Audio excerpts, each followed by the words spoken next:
you're watching on YouTube, Warchant TV, thanks for doing so as well. We say it every day, but we really mean it. We appreciate you. And thanks for joining us. Also, I should probably bring up the fact, we got so many people on board these days, which is great. I lose track of all my sheets, Tom. I lose track of my sheets, but I'm good now. Hey, 9 days till we play college football. 8 days, 23 hours. Yeah, there you go. That's another way of saying that. Pretty freaking amazing. If you're in the chat, Heisen Legal Law Firm sponsors it, dedicated to representing injured clients statewide. If you've been in an accident, call Heisen Legal Law Firm, 813-803-0733 for free consultation. No cost to you unless you win. Your interests come first with Heisen Legal Law Firm, the name you can trust for justice. Call 813-803-0733 now or visit HeisenLegalLawFirm.com. Heisen Legal Law Firm, your advocate in times of need. Offices Tampa. And away we go. Man, it's go time. You were out at practice this morning, Tom. I was not. The shoe is on the other foot.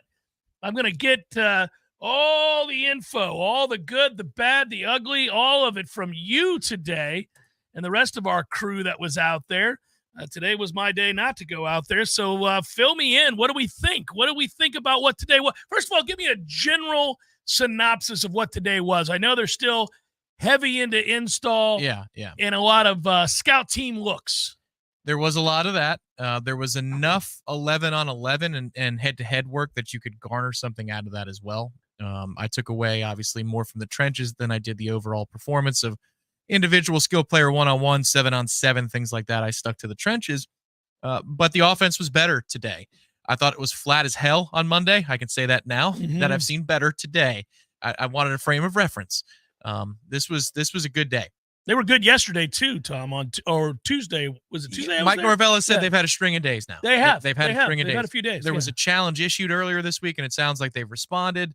In the drills that I didn't see, a lot of the receivers, a lot of them were making plays. Guys, you're saying that, are you going to do something? You poke them with a stick. Yeah. Come on now. It's been 4 years. Do something. Yeah. Not to use our old head coach's phrase, but like legitimately the old school, do something. Darion Williamson is a name that has stuck out to me. 3 days this week he's been brought up by coach. Yeah. And he made some impressive plays today. Well, and it's good to see for that to be the case, because I tell you what, I like the kid. He's just never been able to string it together. So I think, just in talking to the guys before I left, because I didn't stick around for interviews, I was punching keys for the trench observations to get those sent off. But Brock looked good today, I thought. And that's not, I don't list him first because DJ didn't. It has been apparently since that first day when you saw an excellent Brock Glenn. Had his best day on Tuesday. Okay, well, he had another good one today. All right, there we go, Brock. More decisive. I don't take away sweeping things about, the offense is just going to do this and that. Because, again, you're matching up head-to-head. The offense could be better than we're talking about because of them going against this defense every day. But it looks like they're playing with more confidence, which is good to see. And then in the trenches, it was an interesting day because names I haven't expected to talk about, or we haven't talked about a lot in the last couple of camps, did some good things today. You know what I'm saying? Quote unquote Jimbo Fisher. Yeah. Jeremiah Byers had a very good day, very impressive day. Byron Turner did some things, was impressive today. KJ Sampson has been doing that, but impressive. Grady Kelly was impressive. Mo Smith, again, was good. Julian Armella did some things today that I finally can put a thumbs up or two. All right. Glad to see you, Julian Armella. Things like that. So it was a mixed bag compared to what most practice reports have read over the last couple of weeks in terms of names that we have not put in bold very often deserve to be in bold today. So that was good. Well, I'll tell you this. So based on that summary, and I appreciate that, I feel like Julian Armella, quite frankly, has had a good camp. Now, I do not want to try to sit here and convince you that Julian Armella is going to be a key in any way to this year's offensive line success. I do want to say that he hasn't been awful. I do want to say he's had several good days in camp. I do want to say there have been moments when he's been out there against good on good or with good on good and been good. And you know what? That's a huge step forward for a guy who really you could not say that about too often. in his time at Florida State. He was a guy who I've described him many times before as a guy who ends up on his ass too frequently. You should not look like Julian Armello looks and end up on the ground as often as he has in his career at Florida State. So to me, this has been a very good camp. I've not seen a lot of him on the ground. Yeah. I've seen him holding his own. I've seen him take a big step forward. Okay, so we had a discussion off the air about a different topic, but taking initiative was one of the things that you brought up. Taking initiative to be involved in a thing or two in that realm of life. In this instance, I saw, speaking generally, Julian Armello take initiative to get involved in a sequence. And I'm not talking about a scuffle. I'm just talking about responsibility. And that first and foremost was notable to me. And then secondly, later on, as they were doing the 2-on-2 drills, he was with Byers and they handled some complex things like nothing. And it was very nice to see. Not only was it nice to see from my perspective, but Alex Atkins doesn't throw a lot of praise out there. Usually after every one of those drills, he's got some sort of thing to teach at least one of the players. And he just said, good job. Okay. So it was almost like his brain was calming down because he liked what he was seeing in the communication level. So good job by the O-line today in certain sequences and some players that you'd like to hear good things about, like Julian. I just feel like the offensive line coupled with the secondary is the strength of the team. I feel like these camps, these practice reports, these days that we've witnessed practice, the camp conclusion is that you've got what we think. We all know that sometimes things take a turn when the season starts. We've had that happen before, admittedly. But the camp has kind of revealed two real strengths: secondary, offensive line. Now, you've got benefactors of said strength. The running back room looks great. I think there's real talent there, but most running back rooms look real good when the offensive line blocks, and the offensive line has done a good job. So the running back room is something we end up talking about. If they couldn't block it up, it really wouldn't matter how big, strong, fast, elusive any of those guys were. And I think the other part of that is that there have been occasional struggles for these wide receivers throughout camp that has been well documented, talked about on this show, written about on the website, talked about on Wake Up, talked about on Seminole Headlines, talked about on Sunday and Monday Smashes, talked about, it's been out there. But again, if the other strength of this camp that's been revealed is the depth and talent of the secondary, stands to reason that these receivers would have a tough go. So when you make the point that it could be that it's a lot better than we've given it credit for, 100% that could be the case, and I want to reiterate it, and I think I've said that a few times just to make sure there's some balance. Georgia Tech's defense, even if vastly improved from near the bottom of all of college football, will not be a top 50 defense this year. It's not going to be. And I guarantee you Florida State's defense will be a top 50 defense. I think it's going to be a lot better than that. But I'm just going big numbers here, okay? So when you're not facing a top 50, much better than that in all likelihood, defense on a daily basis, you ought to have some success, and I think they will, because I think they're going to run, and it's going to open everything else up. So this is a game I'm excited to see for all the obvious reasons. It's the first game of the year. It's in a very, very, very unique setting. The fan base is over the moon about the fact that we're in week 0. We get to be the first out the gates. And in that location, for those that are going, it's simply incredible. But it's also a fact-finding mission, because I'm tired of watching them scrimmage every day or practice every day against one another, because I know what those dudes are. I want to see what they are compared to the competition they'll be facing in a game setting, a unique setting at that. And what are they capable of at this point when they're not facing, first, second, third round draft picks in the secondary? Agreed. And the other thing is, I think they're going to consistently provide time for DJU. They're going to give DJ time to scan. And it's not going to be every week, but I think most weeks you're going to see, oh, look at that. Plenty of time. You're going to hear from the play-by-play announcer. You're going to think in your head, well, he had a chance to scan one half of the field to the other.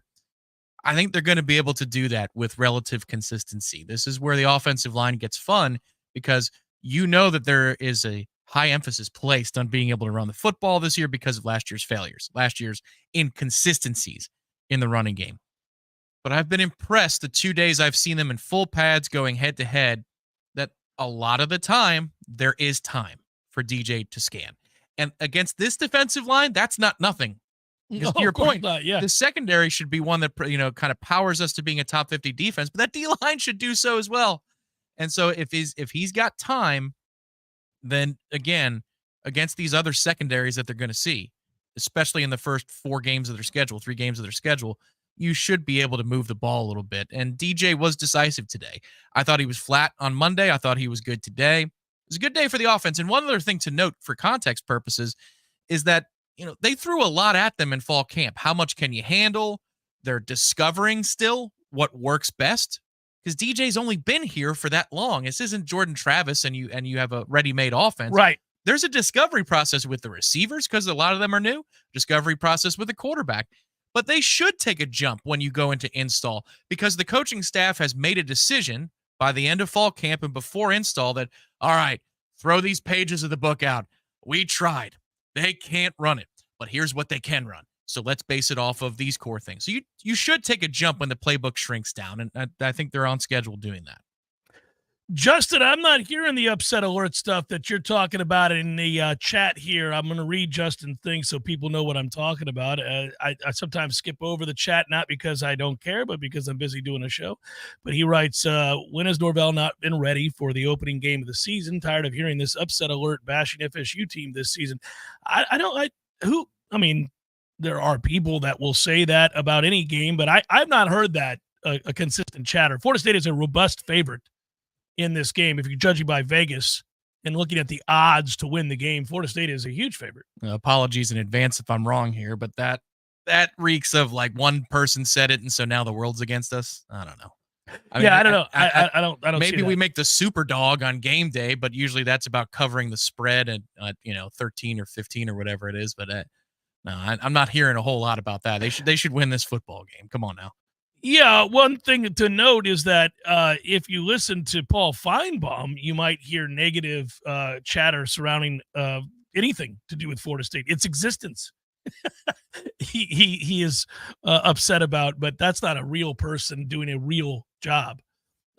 It's a clown that allows Hicks to talk to one another, and then occasionally says things that he wants to say in order to stir the pot about teams that he's always hated. Go back and read his columns from 30 years ago. He's always hated Florida State. He hated Bobby Bowden.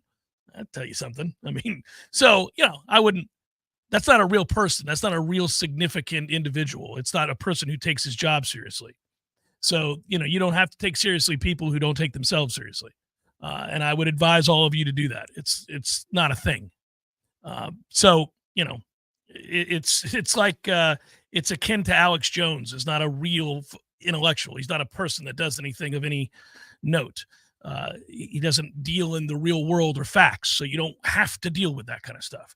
And they're very similar, right? It's what it is. Now, what I would agree with, if we're having an honest dialogue about the game, is that first games are weird.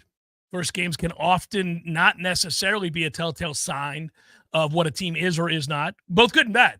You've seen some teams come out the gates and win a game big, only to look back at season's end and they dropped 5 games. It was not a snapshot of what the team was. And other times we've seen teams come out the gates terribly and end up having a good season, end up 9-3, 8-4, something like that. So those kinds of things you have to consider when delving into a prognostication of a week 1 game, a new quarterback, new players on offense, a first game across the sea, across the pond in a weird setting, an improved Georgia Tech program that went to a bowl a year ago that has been able to run the ball under Brent Key. I factor all of that in against the spread. It's not, if you came to me and gave me a logical balance or reason for something like, yeah, sure, I'd have that conversation. Well, I said something to Corey during the later portion of practice, regarding this offense and its performance in camp. And I said, we'll know probably about a quarter in, what this defense was in camp, right, and what the offense was going against. But then I had to stop myself. And I said, well, maybe a quarter and a half. Let's give us a little more leeway than that, because first games can be weird, to your point. First games can be really strange. And then also, we've got to look at the process of plays, not the result of a drive. Like for example, Florida State could be in its first drive and it goes 5 plays, 30 yards, and you punt. But you see that there's a lot there. You see that the offensive line is winning the point of attack, and it might not come away with the result of a touchdown, but you come away, if you're looking at results, disappointed. But if you're looking at the most important parts of the field, this is going to work. And maybe Georgia Tech holds the ball for a little bit longer, and it's 3-0 in the second quarter, one way or the other. That doesn't mean that we've failed. It just means that we have not cashed in on the drives. And that's the thing where I stop myself and say, I probably need more than a quarter to know the answer here. Yeah. But you should be able to see pretty early on, within a few drives for each side of the ball, in retrospect, what were we watching in fall camp? It's just so hard to know when teams don't practice with each other like they do in the NFL. It's replaced preseason games in the NFL. Coaches value head-to-head practice camp days more than they do the ones that they play and they put on television.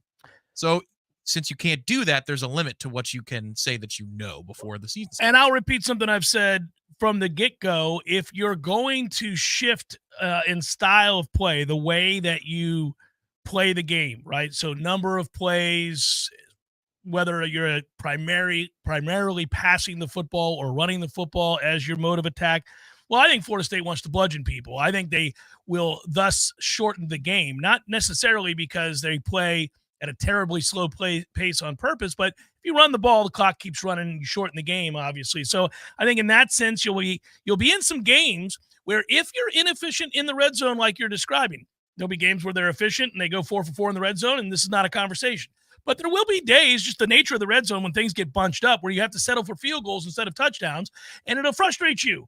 And the next thing you know, instead of being up 2 scores, you're up 1 score, and now we're in the second half. And by definition, if you're in the second half of a 1-score game, fans pretty much begin to get nervous because it's not a rocking chair game, as I like to say. At that point, it's in the balance with 7 minutes to play in the third quarter. That makes you nervous until you get accustomed to it. Until you know what it looks like when you're about to lean on somebody. See the Duke game a year ago. Yeah. How tenuous that really was for quite some time. And yet, you and I were talking about it at the time. Duke's getting tired. They're getting worn out. That defense has been on the field. This is ridiculous. And then eventually Florida State began to run at will. Yeah, the key was, I think that their head coach made the right call in the moment to go for it on 4th down. I do too, because he knew what we're talking about right now. Yes, this is it for us. This is it. They're not going to get a stop. We're not getting our quarterback back. We need an adrenaline shot of a score here, because that can do it. That's one thing that, I don't know that it happens as much in the professional ranks, but for college players, if you can silence the crowd, you score a touchdown on that 4th down play, and you go up by that margin. It demoralizes the other side more than would happen on a Sunday. Demoralization doesn't really happen at that kind of level in professional football. Well, sorry, NFL football. Right. In college professional football, it can. It certainly can. Yeah. I've got to make something happen to influence the energy in this place and with these sidelines now. And when they didn't, and it came up empty, I felt pretty good. And then the offense, that is one of those moments outside of the LSU game, is that stretch run to finish against Duke, and then the entirety of Wake Forest on the road. That's when the offense looked as dynamic as we thought it was going to look all season long. And what happened to finish out the Duke game? Our quarterback decided, I'm going to use my legs today. Yeah. And that changed everything. I'll again, if your main, I think, strength is offensive line and running the football, you might find yourself in lower scoring games than you're accustomed to, and that may frustrate you on days where you're not incredibly efficient in the red zone. And it can be one of listen, if you don't believe me, look at some of those weird games that Michigan played in last year, where at halftime the score is relatively close against vastly inferior teams, where you're like, why is that a game? It really was never a game. It was, you'd go back and look at it. And the reason I know that is I'm a gambler. So I bet on lots of teams every weekend. And so I'm prone to watch those games and get a sense of who they are. And I remember coming in and telling you, I'm like, don't let those scores fool you, man. They're dominating the line of scrimmage. I know it's a 7-point game in the third quarter, but it was never going to be a game. And so that was one of those things where you watch it and you see it and you realize, okay, style play is playing a lot into this. And Florida State will have some of that this year, which, by the way, I love bludgeoning people. It's been a long time since we were able to just bludgeon people. We did it against Miami. We've done it against a few teams. But, I mean, if that's our style now is to run the ball and, oh, look here, you can't stop it, well, then I'm not going to stop doing it. I remember I say this all the time. I love offensive coordinators who latch on to something that's successful, and then rather than get cute, they just keep calling it. Yeah. Mm-hmm. Prove it to me. Prove it to me that you can stop this, because I haven't seen you do it yet. Why would I call something else? Now, that counter against Miami is evidence piece number one. We're running it again. Guess what? We're going to run it again here. Now we're going to run it over to the other side. We're going to come back and run it over to this side here in just a second. You stay right here. You'll be good. We're going to do it again. You have any interest in sticking your head in there and making a tackle? You don't? You don't like the physicality? Here you go, bitch. We're going to run it again over and over and over again. And it was awesome, and I love that mentality. It's emasculating. It's the worst feeling in the world for a defense. Yeah, I can recall a very obscure NFL game from almost 15 years ago now. I remember this because you ever have those weekends where it's usually in October when all your teams are playing, right? You got multiple sports going on at the same time. Can I guess this? Good. Carolina Panthers, Tampa Bay Buccaneers. Close. Rondé Barber not able to come up and stop the run against two massive running backs for Carolina. No. That was when they stuck with it. That hurt my feelings. But go ahead. I think that's when Gruden got fired, right? Well, I just remember going, we got no chance to stop this run today, boys. This is going to be a long one. This was the weekend of 2010. Okay. Florida State, Miami. I was down in Tampa. And I watched that game in hat tricks, and it was an awesome night because two things happened that night. Great wings at hat tricks, I'll tell you that. LSU beats Florida with the little kicker flip behind. Yeah, what great play. Fake kick, yeah. This was obviously, Jermaine Thomas, a couple touchdowns early. Almost Chris Thompson down the stretch. 15 years ago? It was 2010. Yeah. And so I stay in town. The Rays are winning. I don't really care about the Rays, but my buddy I was staying with is a huge Rays fan. They're playing the Rangers in the ALDS. So the next day we're watching the Buccaneers play the Bengals on the road. Oh, I do remember this game. Bucks at Bengals. Yeah, the Bengals are going to win the game if they just keep running the ball. Cedric Benson we couldn't stop it. I think 110 yards in his first 9 carries. Yeah. Then they started throwing the ball the rest of the game. It was nuts. Bucks win by 3 or 4, whatever it is down the stretch.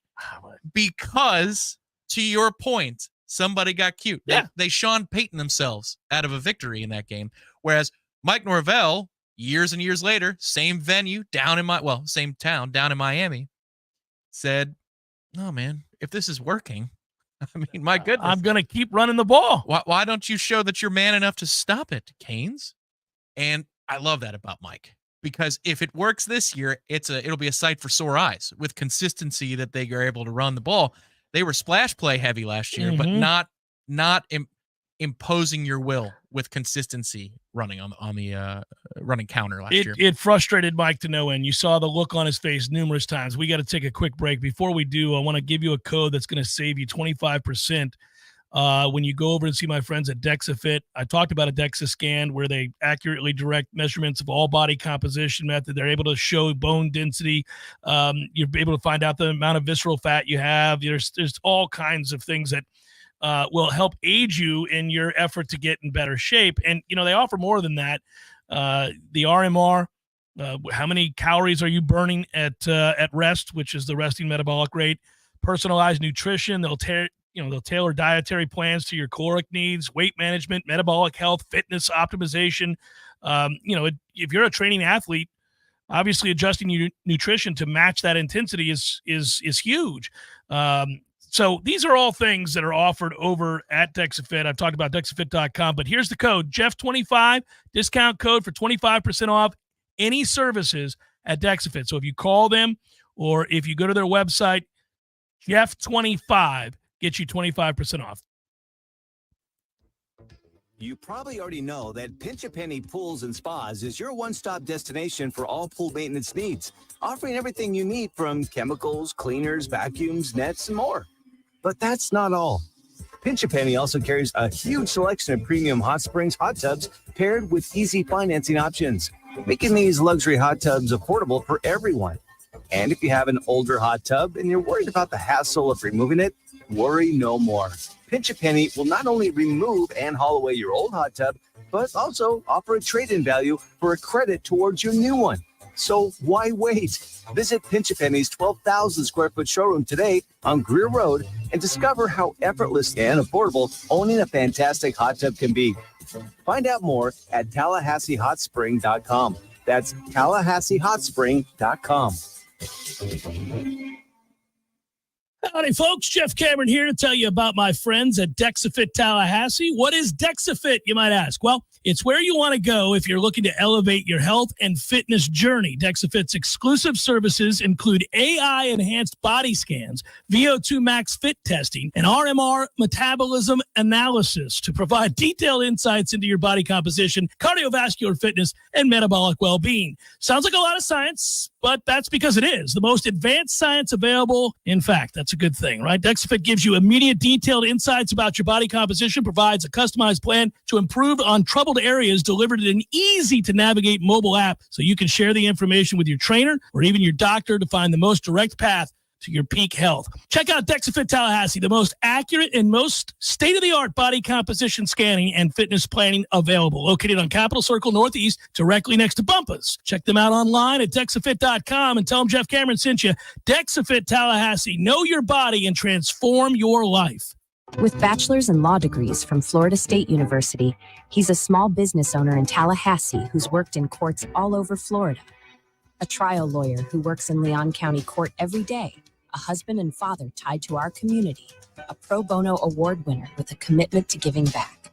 And if elected with your help and your vote, a Leon County judge. Vote Robert Churchill for Leon County Judge, Seat 4. Paid for and approved by Robert Churchill for Leon County Judge, Seat 4. Widden Glass has been taking care of business since 1945. When you call Widden Glass, you're dealing with experienced, reliable professionals who offer only the best. Like Widden's top-of-the-line bath enclosures that provide style and luxury at an affordable price. Eye-catching storefronts are a specialty at Widden Glass. We'll help you design it and install it. Widden Glass, the first name in glass replacement. Call 222-5781. Hey, no fans, our partner ISF Inc. is a national management and IT consulting firm located right here in Tallahassee, Florida, solving the future for state governments through strategy, process, and technology. As a trusted advisor for state governments, ISF knows the importance of defining a clear and detailed strategy. Our friends at ISF can help your organization create a strategy that sets you on a path to success. ISF, your vision plus our expertise brings your brilliant ideas to life. Visit ISF.com to learn more. ISF, solving the future. Science-backed, technology-tracked, and coach-led. Hey, Jeff Cameron here. You've heard me rave about the benefits of Orange Theory Fitness and the proven track record of science-backed interval training. Well, now Orange Theory Fitness has done it again, adding more ways for you to improve your health and look your best. In addition to the always great standard workouts, OTF has added Tread 50 and Strength 50 for those in the mood to just lift for an afternoon or attack those cardio goals for the day. Take the guesswork out of exercise. Make sure you're getting the most out of each and every workout. Orange Theory Fitness, location Midtown Tallahassee and Village Square Boulevard. The Jeff Cameron Show is a production of the Warchant.com Multimedia Network. Check out Warchant.com today for the latest news inside Florida State athletics. That's Warchant.com. Now, back to Jeff on Real Talk 93.3. I'm so used to, in my head, the music still. I'm like, oh, well, I'll hear that bumper any second now. We'll be ready to go. Bumper, can't you see? Yeah, and then all of a sudden I'm like, oh, that's right. There's no bumper because we get clipped by the folks on YouTube. And Summer wind. Yeah, don't do it. If you bother to hit a note, we may be screwed. Oh, I'll hit them notes. The bot's going to be like, there it is. That's Sinatra. Pull it. He sounded just like him. Interior of the defensive line. You and I had a cool discussion during the break. I want to hear this on the air, actually. I didn't tell you we're going to do it. Tom dives in deep in those trenches to make sure he's got a good sense of not just who can play and who can't play, but also personality types and what they respond well to and what they don't, strengths and weaknesses. So while you were hyper-focusing on the interior of the defensive line, what are some nuggets? Give me the good and the bad now. Well, yeah. I mean, there's probably bad. No, omission doesn't necessarily mean bad. It just means that, they're standard. I'm very impressed with how Grady Kelly moves and is conditioned. I thought that was going to be a concern when I saw him in spring. But they did an individual drill today that he can't speak too much on, but it's about you're moving through some dummies. It's about hand technique and being violent, with your hands, but then also you want to have your lower body in a good position as well. And then it's about pursuing the quarterback after you go through this little circuit. So it is exhausting to do. And if you don't do it right, Odell will call you back and you have to do it again. You have to jump to the front of the line. So it can be pretty harsh if you're not knocking the things the way that you're supposed to do it. And there were some guys who I saw push through a lot of the fatigue because it just goes. It reminded me almost of the rapid nature of the Jimbo practices where you're like, man, they're wearing these guys out. And they get a little bit of a respite after it because they do something that it doesn't take out too much from them. And then they get into their individual pass rush drills, which is what you usually see in the observations. But I'm impressed with how well conditioned Grady Kelly is. And if you're looking for a rotational defensive interior player, the ability to not be sucking wind is important because I've already been impressed with his explosiveness, his motor, how quick he can be as a football player. But he's in very, very good shape. And then much better shape than when he arrived. I want to put an emphasis on this. He was sloppy when he got here in the spring. I thought, this is a huge drop-off from what we're accustomed to. It is still not Braden Fisk. Nobody's saying that. But can he be a rotational defensive lineman that provides valuable snaps? Yes, I think he has become that. Yes, and he's shown quickness when it gets live. Again, so it's not like he's better than a replacement level player barely. No, I think this is a decent football player. Another guy I saw was Tomiwa Durajaye, who they're working very hard with to refine different parts of playing across the line. I mean, it's a tough assignment. It is. He came in as an edge, prospect. They want to move him around and play him in the Dennis Briggs role. So obviously there's a learning curve that comes with that. He's extremely receptive to the tough coaching because their time is of the essence. Well, but trying to get paid. The raw skills he's got are there. He takes to it very well. Sometimes it's brutal. You're like, man, they're really trying to coach it out of him here. And it's not because he's not receptive to it. It's because, look, man, you got to be a part of the rotation soon. And he takes to it very, very well. And he works extremely hard. And then Darryl Jackson, and he's locked in. He's pretty good. Well, but here's the thing. It's Odell doesn't give a crap who you are. Right. And he'll make you do a drill again. You could be Patrick Payton. You could be a guy who's Aaron Hester. Yeah, you lose. You could be anybody. You lose technique for a rep because you're tired. He's not gonna let you get away with it. Zero tolerance. And you go right back to the front of the line. And that happened a few times today. And it doesn't mean the kids aren't trying. But like Odell, You lose concentration. It's hot. And you can understand why, because they keep on going and going. It's 20 minutes, 25 minutes of it, and you're just exhausted for the kids. Darryl's reps are both violent but technically sound. Like he looks to be a bit of a tactician, which is great because he has the other part of the skill set down, which genetics helps provide, and then hitting the gym helps refine. Hard work has helped too. But the hard work has helped, and Odell is praising him a lot, saying good job. That's important because sometimes those top flight guys, you don't hear much about them, but yeah, it's impressive. I think it's worth pointing out that it would be oddly, and hear me out on this, sort of a shocking turn of events if he ends up being the first rounder, that the body type that we saw when he first arrived as a transfer a year ago, if he becomes that player that Maryland thought they were getting when he committed to them, that Miami thought they were getting when he transferred from Maryland to Miami, and that we thought we were getting when he transferred from Miami to Florida State. Yeah. He's never had a year where he's done anything close to that. He's had some productive stretches. He wasn't an unproductive player at Miami, but he was certainly not a dominant player, and he was certainly not a game changer. And so last year when we got to camp and we saw him, I thought it was another one of those moments where it's like Eddie Goldman, where I'm like, who the hell is that? Right. Look at that dude. I mean, that's just wrong. People shouldn't look like that. That's crazy. Imagine if he plays to the body type, to the way he looks, just as a mass of humanity, right? You could see the strength. You could see the size. You could see even, sort of glimpse of that technique you're alluding to now. It was in there every now and again, maybe every fourth rep, every fifth rep, it would come out because he'd get mad. And you'd be like, oh, there it is. He's decided to get mad and you ain't blocking him. And there was that. But here's my point of that. When you don't play for an entire year, when you're deemed ineligible, and there were questions about whether or not you loved football to begin with, that you had never gotten the most out of what you are, which people will try to attribute to a lot of things. None of us really know what's in the mind of a player, but why aren't you succeeding the way that you should, given what you are physically? At some point, you begin to wonder whether a person cares about playing football, or because they're just that big, they always did. And that is the difference sometimes between becoming a great player or just a run-of-the-mill good player. So to me, Tom, a year off, now he was out there at practice every day. If he becomes that thing that he has been this camp and we think he can be this year, it's a great success story, and it really does buck the norm. Yeah, and it's an extra credit to him. You know, if you're an NFL evaluator and you see that and you say, and you stayed the course, I mean, that you have been pushed through adversity that most people who will be drafted at your level have not been pushed through. And here you are.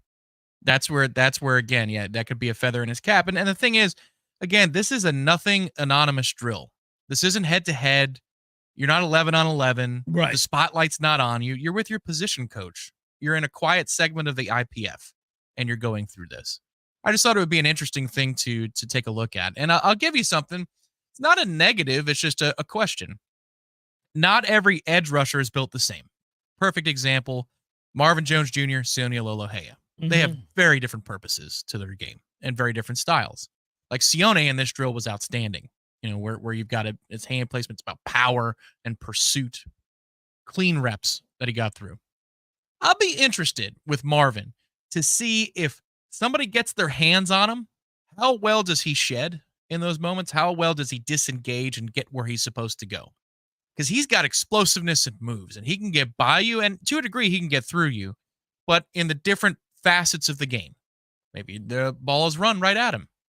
How well can he use his physicality to disengage and make a play on the ball? It's just, I think, an interesting question. It's the next step for him. He's got the explosiveness of a 5-star. Pass rush drills, yeah, man. I mean, you could see it. But I do want to see how he plays in all three downs. The good news for Florida State is you've got a lot of guys that you can run out there, especially Sione, in situations where a team you know is going to want to run the ball. But can Marvin be that player who's out there and you're saying, oh, no, he's fine against the run too? Because Jared had to make that leap in his career. Yeah, and Jared is so freaking strong. He was built different. Yeah, he was definitely a different dude. Not everybody. Brian Burns is not the same as Jared Verse. Right. You know, but I do want to see. Okay, I noted some stuff today. Okay, let's see how he does if that's the case. Well, he gets the opportunity, and he could be a star if he proves it, if he's able to do it. And I think there's a good chance, given who he is, they will. Would mention here very quickly, it remains uncomfortably hot outside. And you might say, thanks, Jeff. Thanks for telling me how hot it is. I'm well aware every time I walk outside to get into my car. Well, as a man, you know it can get very uncomfortable. You've got to make sure the boys are comfortable. And that's where Boxers 2.0 and the Crop Soother and the Crop Preserver come into play. A little bit of salve for the boys as you make your way through these uncomfortably hot days. And then, for good measure, since you're feeling good down there, make sure the Weed Whacker takes care of the nose and ear hair. And now you're all set. Here's how you save a bunch of money on all of these things. 20% off, in fact, and free shipping. Use the promo code WARCHANT at manscaped.com. That's 20% off with free shipping at manscaped.com. Use code WARCHANT. Make your summer all the better as we get set for football. Use the promo code WARCHANT at manscaped.com.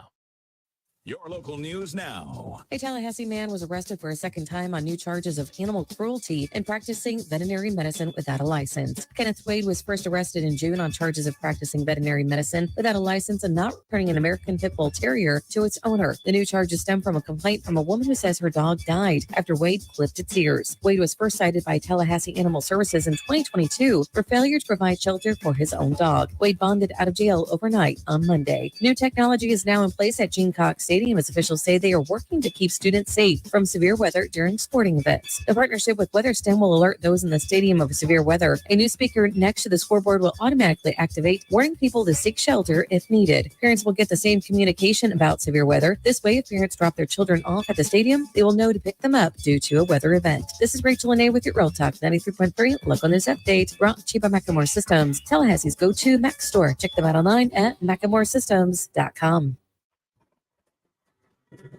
This is meteorologist Paul Trombley with your Real Talk 93.3 weather update. Chance of thunderstorms this afternoon. Otherwise, sunshine mixed with clouds at times. High temperatures reach up to 93. Winds out of the east, 8 to 15 miles per hour. Chance of thunderstorms tonight. Lows dip down to about 72. Clear skies. Sunny skies tomorrow. High of 93. This report is brought to you by the Lawn Johns. For all your landscaping and lawn care needs, visit thelawnjohns.com. Currently 89. Hello, Leon County. Let's get ready to win with Ken. I'm Ken Preston. I want to be your next Leon County property appraiser. I'm driven, committed, experienced, and a dedicated community servant. I'm ready to put my experience as a former property appraiser to work to help make a difference for the people of Leon County. Let's go to work. Vote for me. Ken Preston for Leon County Property Appraiser 2024. Win with Ken. Hey, political advertisement by Ken Preston for Leon County Property Appraiser. There he is. Haven't seen this guy since, what was it? Oh, shoot. U2 at the Sphere in Las Vegas, baby. Hey, how about that, man? Wasn't that fun? Good show. Good show. Everything about it. Nearly perfect. Nearly perfect. I had everything I could possibly want. I wanted one thing, couldn't find it, and I looked everywhere. No Cubans. What do you mean? No Cubans. There was Cubans. No, I didn't see any Cubans. Dude, no. I'm sure there was Cubans there. I mean, you know. No, I walked around. There was a moment right before the show. I thought, got to find some Cubans. Nothing. Dude, there's Cubans. There was Cubans. I'm sure there was Cubans. In Las Vegas? In Las Vegas. No Cubans in Vegas. There's Cubans in Vegas, man. Eddie, there were no Cubans. Jeff. The sandwich. There were no Cuban sandwiches. You're Cuban. Of course I know there were Cubans there. Oh, the sandwich. Yeah, no, there probably wasn't many there in Vegas. No Cubans. No, not yet. Gordo's, bringing the flavor and flair of Cuban food to Tallahassee since 1996. The Jeff Cameron Show is a production of the Warchant.com Multimedia Network. Check out Warchant.com today for the latest news inside Florida State athletics. That's Warchant.com. Now, back to Jeff on Real Talk 93.3. Man, Tom, I didn't know I was going to kickstart Ben Griffin's career to another level when I picked him last week and he had a top 20 finish. Now he's tied for fourth at the FedEx. Oh, my goodness. I got Ben out here doing some things. Just a side note there from a guy who checks on these kinds of things during the break. You should send him a tweet. I got you paid, brother. Where's my take? Ben, thank you for making me some money the last few weeks, and you're welcome, given that I've revived your career. But I will also say that I'd like a little more. I'd like a little more. Hashtag go Ben. I did see you guys are talking about it in the chat. I just looked it up. I came across as I noticed there RG3 got fired by ESPN, who recently, of course, came out and kind of took a veiled shot at Feinbaum. Not really a shot, just pointing out how absurd Paul's take was. I don't think that would get him fired, but it might. I don't think that would get him fired. I think other things might. Yeah. I don't know what those things are, and I'm not implying anything. It was always nice to have a guy in our corner. He was one. So is Booger McFarland. That's true. Well, they were on the right side of the issue there, though. If you care about the integrity of a sport, then you were obviously appalled at what happened to Florida State. You could be a Florida fan or a Miami fan, and you would have been appalled at what happened to Florida State. That's just an objective truth. It's not a matter of loyalty and affinity for teams. I would say, though, that the broadcast just got a little bit better. Sorry, RG3. He tried too hard. He tried to, I wasn't in love with his broadcast style. There was an organic nature to some of the stuff he said that was awesome. but then you could tell that somebody got in his ear and said, keep doing that. Keep It's doing like, this, man, this, now and it's that. not real. Yeah. Now you're doing the caricature thing. That's way too fast, by the way. You're way too early in your career. You don't have to go become a caricature of yourself early in your career. Oh, but when he just did it organically, he would say stuff that you'd almost spit out your beer or whatever. You'd be like, that's funny, man. That's pretty good. Yeah, so we'll see what happens. He'll end up at Fox. They wanted him before ESPN snatched him up. So I think that's what'll end up happening there. In all likelihood, he'll probably be happy about that, whoever, if you get paid. Maybe he's calling our games someday. You know, on that front, Tom, I will tell you, this is interesting, and I got to be careful how I word this. So you guys know that we talked about Florida State's eventual landing spot. And my take has been pretty consistently that I think it would be surprising. It would be surprising for ESPN, because see, I don't. Athletic directors and presidents are no longer making the decisions as to conference realignment. There was a time when this was about markets, getting into new markets, the cable boxes, right? It was all that. Now it's about brands. So it's changed. So what I would tell you is there's zero chance the SEC would tab Missouri to join the conference in today's climate. Yeah. They did it because it was about getting into a different market at the time. There's zero chance, maybe less than zero, if you could find it, that the Big Ten would say, we want Rutgers. What an absurd thing to do, right? But it was, we'll get into New York, New Jersey. We're able to, hey, we wanted that market. Rutgers, stop it. You wouldn't have added Maryland in all likelihood either. But things have shifted in the realignment game. Now it's about assets, about real brands that will shape the next television deal that you sign. You know, what you can command, the dollars you command based on the assets that you have. And that's why whenever you hear any moron trying to tell you that a Florida State, who is a top 10 brand in college football, period, end of discussion, not open for debate by every metric, Florida State is a top 10 brand in the sport. When you hear people tell you that they wouldn't be desired for a television network, say ESPN or Fox, making a decision, well, dismiss this person out of hand. They're not to be taken seriously either. Apparently, I'm having to tab everybody who should not be taken seriously today. So I always assumed Brett McMurphy noted. No, he can be taken seriously. That was his report. Well, his report was ... And he said a bunch of different things. Yeah. Anyhow, what I would tell you is that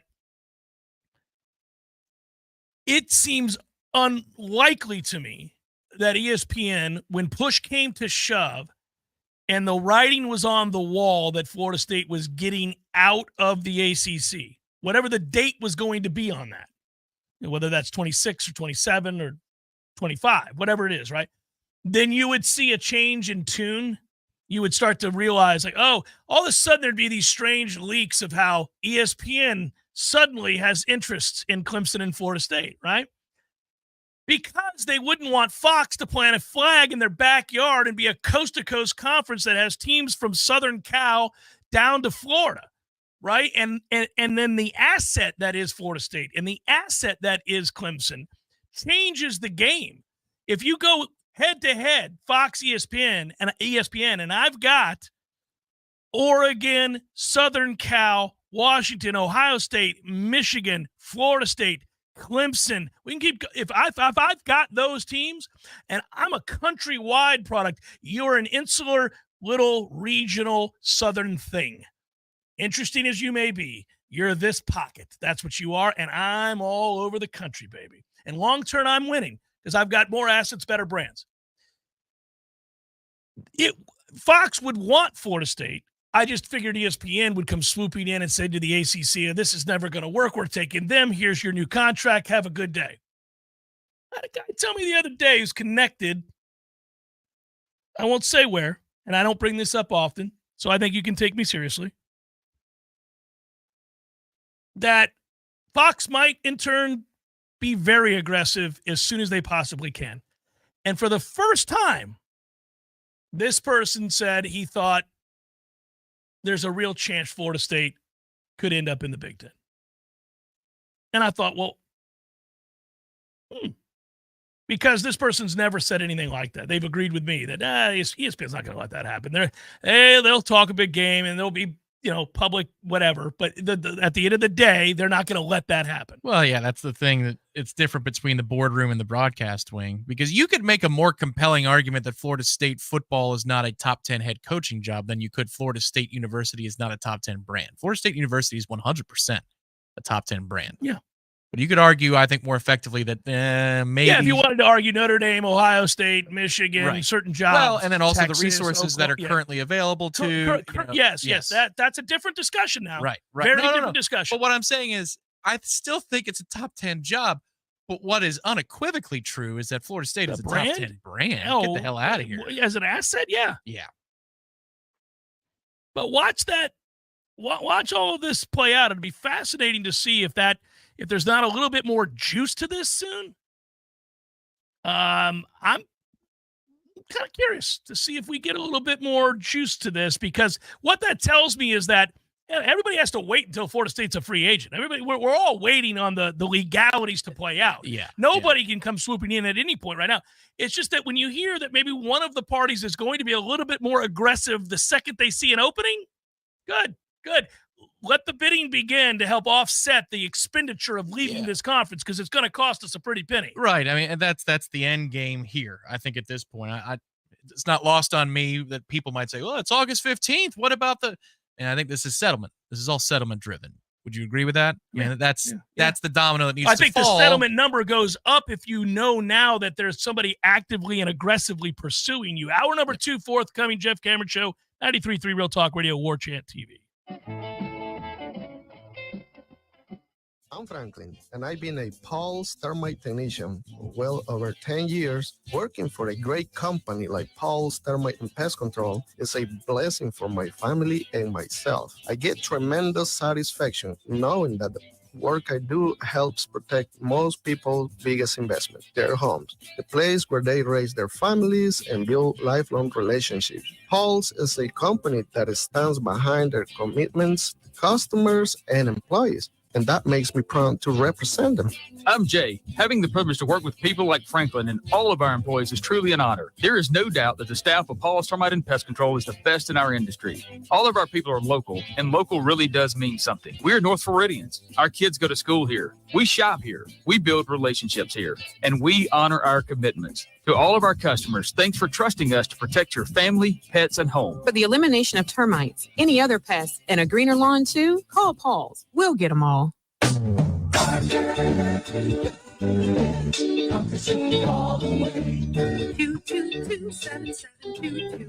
AC and electric is what we do. Service, repairs, and installation too. 222-7722.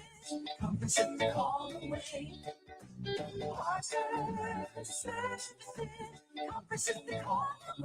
Hurricane season is here, and now is the time to make a move to keep your home comfortable, even if the power gets knocked out, with a home backup generator. Parker Services is proud to announce that they now sell and install whole home generators, and with financing options, they can be surprisingly affordable. Never worry about the loss of power again. Invest in your family's peace of mind with a home generator from Parker Services. Give them a call today for a free quote.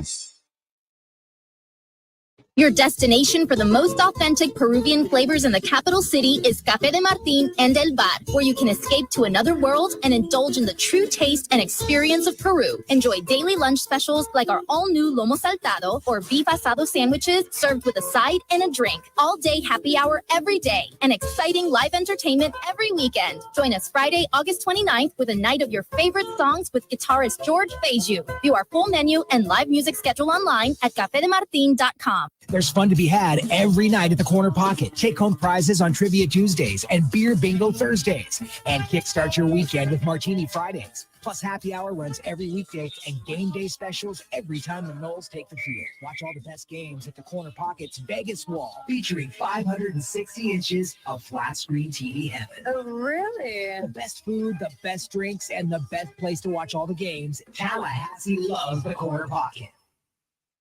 Coming up next, more of the Jeff Cameron Show. Live and local on Real Talk 93.3. WVFT, Crescent, Tallahassee.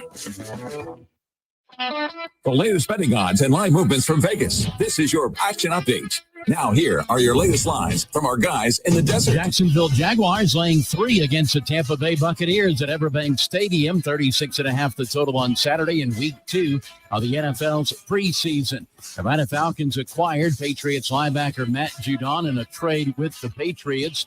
They sent a third-round pick in 2025 to New England for the 4-time Pro Bowler. The Falcons this week in preseason play will visit the Baltimore Ravens as a 1-point underdog. Atlanta Braves today play for a 4-game sweep of the Giants at Oracle Park. Max Fried on the mound for Atlanta, a $1.12 favorite against Logan Webb of the Giants, minus 108, 7 over the total in San Francisco. Bundle and save with Progressive, progressive.com. For more sports betting news and information, go to VSIN.com. Mike Sennett, Real Talk 93.3. Power comes in many forms. The beloved power nap, the enviable power couple, the celebrated power hitter. But around here, cold cash is power. And if you earned it recently, it's time for your power trip to Cold. Will you redeem your Kohl's cash on those Adidas sneakers you've been eyeing? Will you flex at the block party with that new ice cream maker? Will you replace your kids' favorite shorts because they outgrew them again? However you redeem your Kohl's cash before it expires, more power to you. Not valid on Sephora at Kohl's. Additional exclusions may apply. My doctor told me my blood pressure is borderline. I figured I could worry about it or do something about it. So I took control with Garlic Healthy Blood Pressure Formula. It works safely and naturally to help maintain healthy blood pressure with a custom blend of garlic, vitamins, and minerals. And it's odor-free. I'm taking charge with Garlic Healthy Blood Pressure Formula. These statements have not been evaluated by the FDA. This product is not intended to diagnose, treat, cure, or prevent any disease. The term natural references only the garlic in the product. Use as directed.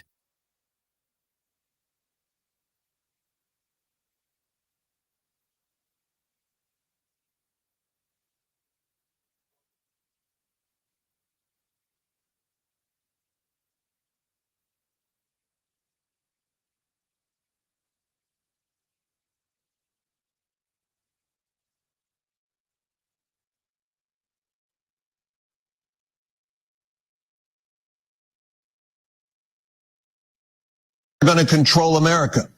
And that's why I recommend all Christians start a gold IRA from the Birch Gold Group. Because physical precious metals are one of the few ways you can maintain control over your own savings. To get a free info kit on gold IRAs, text the word FAITH, 989898. Birch Gold Group is the only gold company I trust. Get their free info kit and you'll see why a gold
Florida's capital city. This is the Jeff Cameron Show, brought to you by Orange Theory Fitness on Real Talk 93.3. Now, stop what you're doing and listen closely. It's time for the Jeff Cameron Show in 5, 4, 3, 2, 1.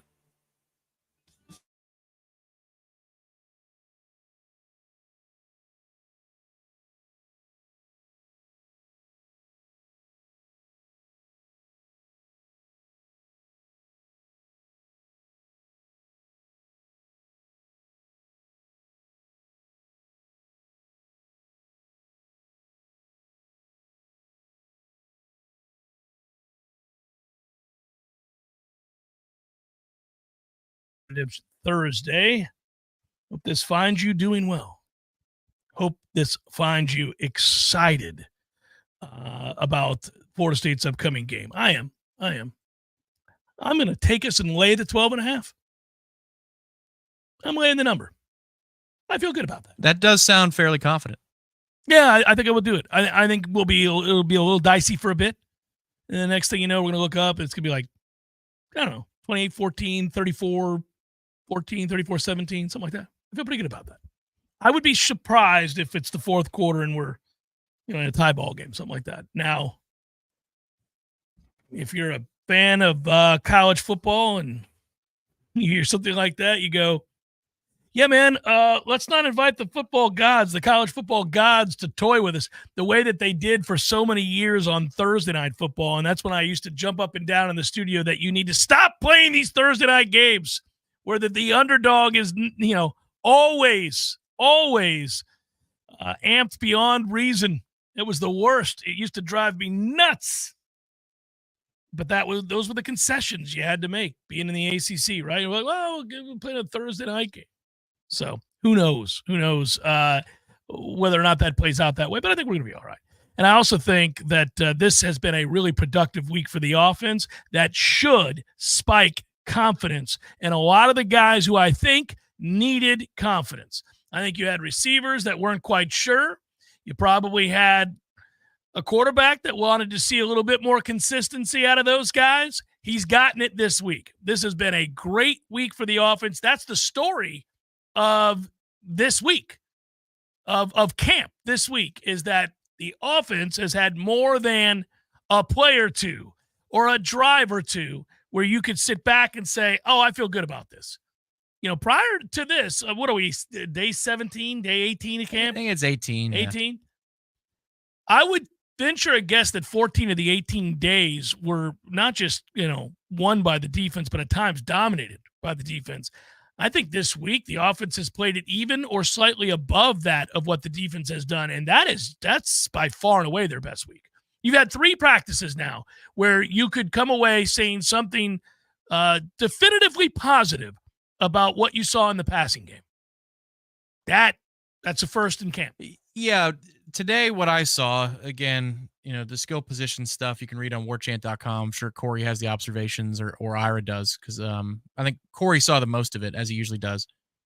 They made some big-time throws when they needed to. Multiple quarterbacks made big-time throws when they had to have it, which is a great sign, because they did some situational work, and I don't know how much we're allowed to talk about, but yeah, situational be careful with work, that, yeah. Where, I mean, it's beat the clock. It's an end of half or an end of game situation. Oh, yeah, they work on all those things. Yep. And some big time throws were made in those situations by both DJ and then by Brock, which was good to see as well. Croman Hawk made some nice plays as well today. So again, when they all got together, I got to see what everybody might be talking about if they have their eyes on the skill position. I was happy to see today out of the trenches that some guys who are going to be important to the success of the team, but aren't the guys who might be nominated for awards, all ACC, offensive line, defensive line, they did some things today, which is good, because you're going to have to lean on the depth in the trenches in order to get where you want to go. Good to see some depth pieces doing that today. By the way, red zone in terms of efficiency, I think this group will be very good. You have multiple reasons for that. First of all, you have a 6'7" target at tight end. You have a 6'5", 240+ pound quarterback. You have the ability, because you have depth at the offensive line, to go heavy and put in a big back as well. Certainly one who's not afraid to run between the tackles. You have really the ability to bludgeon from about 7 yards in, 10 yards in a way you really haven't had in a very long time. Some of the touchdowns as scored by Jordan Travis inside the 5-yard line were broken plays. A lot of them were broken plays. It's Jordan recognizing something and then deciding to go against the grain and make a guy miss who has him dead to rights. Your quarterback this year ain't making anybody miss, but he doesn't have to at that size. You can call a designed run for him, go heavy personnel, and lean into it. Good luck, man, with all of that weight moving forward and then 250 pounds or 240 pounds coming at you at quarterback. A willing runner because he's a willing runner, yeah, I think he'll be all right. Well, that's also when you get into those short areas, that's where the speed is more important to you horizontally, and it stretches a team out. Like you could have a matchup and a second and goal from the 4, a third and goal from the 4, and because Keon Coleman is on your team, maybe a safety shades in addition to the corner, and so you loosen up a defense a little bit. But with this group, you don't have that guy, at least not yet. But Jalen Brown, Jalen Lucas, Malik Benson, you name it. Like you've got some weapons, sideline to sideline that can soften up the middle and allow you to bludgeon if you want to. Like you're talking about, you do have some taller targets that you can throw to. You do have DJ's weight that you can literally throw behind a play call. You've got options in the red zone. I'll just be interested to see if it's 1st and 10 from the 13. What do you call? What are you setting up for? Are you trying to get into 3rd and short, or are you trying to go for the gullet there? Or are you trying to just run a traditional counter? Like, how does Mike want to attack the red zone? Now, it might be different opponent to opponent, but sometimes you can learn a little bit about how a coach thinks based upon what they do on 1st down in those situations. Are they trying to get to a more manageable yardage, or are they just trying to say, this is what we are? And you won't know it until you play somebody else. Did you think it was funny today that Elijah Moore after practice said, we came out on fire today. It felt great. Everybody was on point. I thought that was pretty funny. He was bragging on the receiving corps. He was like, well, that would be something you'd do if there weren't many days to do it. Right. Yeah, it kind of tells its own tale, doesn't it? You haven't had many days where you could say justly, oh, man, we were good today. Yeah, that hasn't happened often. No. That's kind of my point about the week that has been. So my whole thing is every team is unto itself. It's impossible to understand from what we see in practice when they go thud how successful a running play will be. Right. This offense is going to lean on that. But when you look back, and you can do so because you were at these practices, those days that the offense took over in the last couple of years worth of camps, when Jordan and the offense took over, it was unbelievable. Like the throws that were made, the buckets that these throws were dropped into, the sequencing of plays. The defense was running all over the field, running for its life. It was in a defensive position. They weren't attacking anything. It was just kind of happening to them, and they were just trying to get out of it with maybe a field goal attempt. It's been good, but it hadn't been that. No. You know what I mean? Like, it has not been like, whoo, these guys got something for him. I have not seen that in my limited watching of practice. And again, today was reported as a good day, and I think it was.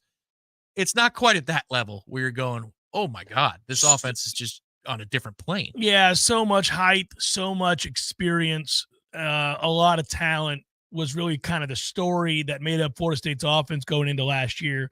When you brought in Jaheim Bell, and then you had, of course, Keon Coleman, NFL wide receiver, having a great camp with the Bills currently. Yeah. And you had Johnny at 6'7". And you had some speed there in the slot. You really, that was a tough day at the office for the defense because it was an experienced quarterback that had played a ton, who would also tuck it and go. Right. And just you'd see these practices where you're like, man, that's another 1st down. I don't care who we're playing. He would have had the first there. He'd make a throw to Jaheim Bell, or he'd make a throw to a slot receiver, and he'd be like, well, that's just not fair. Because you could tell that they're so worried about all these other things that we could do on offense, be it with Trey Benson, be it with Jordan's legs or the weapons on the outside. That fall camp, that defense got to see the offense that most teams never saw, in the 12-game schedule. Yep. And even before that, though, there was a time before the 22 LSU game, the one where Jordan showed out and everybody kind of saw it for the first time, that it had clicked on for him. Man, there was a day in fall camp where the offense could not miss. And they had Micah Pittman, Johnny Wilson, and Pokey Wilson. And I haven't seen that quite yet, but today was impressive in its own regard. It's just, I don't want people to think that, well, the offense has it fixed and here we go. We're going to light it up. I don't know. The running game can help us get there, though. I think the running game will help us get there. Also, by the way, the point of this was discussing the red zone. It was less about these receivers doing what they're doing. And here's why I bring that up. They're not, I should knock on wood. They've got kids that are going to make kicks. You have 2 kickers that I feel very, very good about, including your returning starter. So Fitzgerald has been very, very good this camp. There was a camp where he was not. And I talked about it. Many camps. But he has been very good this camp. He's been virtually automatic, guys. That's not putting a curse. I'm just relaying what I've seen. That's not revealing strategy. A kick's a kick. And he makes almost all of them every time we watch it. From either hash, they put him in different situations. They'll ice him. They try to ice him. They call timeouts. They've got the music blaring. There's live rush. There's no rush. There's back to 55. There's awkward angle 44. There's all of this, and it's just padow, padow, padow. Old hat makes it. And they got a punter who's an all-American caliber punter who flips field position. So your special teams in the red zone are huge. Obviously, making kicks matters. I think this is going to be a good red zone team. They got size up front. They got a big quarterback. They got a kicker who makes kicks.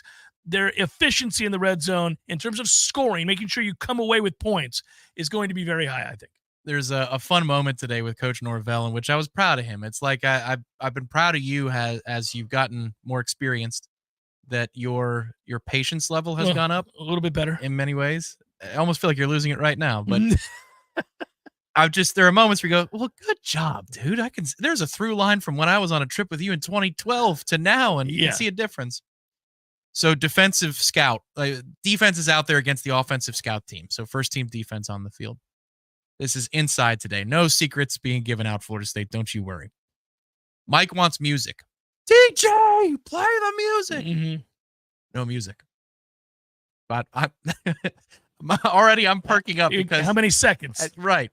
10 seconds goes by. He's looking around from across the field. I've asked for something. DJ, turn it up. And that's not a person. He just calls it DJ for whoever puts the music on. There's nobody there to turn the music on. I'm like, oh God. Is somebody sprinting at this point? A couple of people are nervous. They're looking around. Like, yeah. I think the person was outside for when the offense was going through scout. What's the music? And I'm going, oh man, here we go. So a poor, I don't think person who is supposed to be doing this grabs their phone, plugs it into this sound system, and is trying to get the music going. And it's garbled nonsense. It's not the music. And he keeps looking over.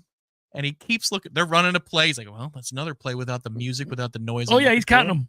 Then he gets a song and he goes, turn it up, because it's not loud enough. And it's the beginning of a song that has a phone call instead of music. Oh, it's cringe. But I got to hand it to him. He never ran it, because you've seen him get into the support staff from time to time. Sure. And it's very uncomfortable. Well, I think the way that you expect things to get done, the classic saying, the way you do anything is the way you do everything. He didn't let it go, but I'm proud of him, because I think Mike Norvell in 2022, 2-3 years ago, might have made somebody cry. They did finally get music going and noise. I would have a hard time. My dad used to talk about this when he was in the Army.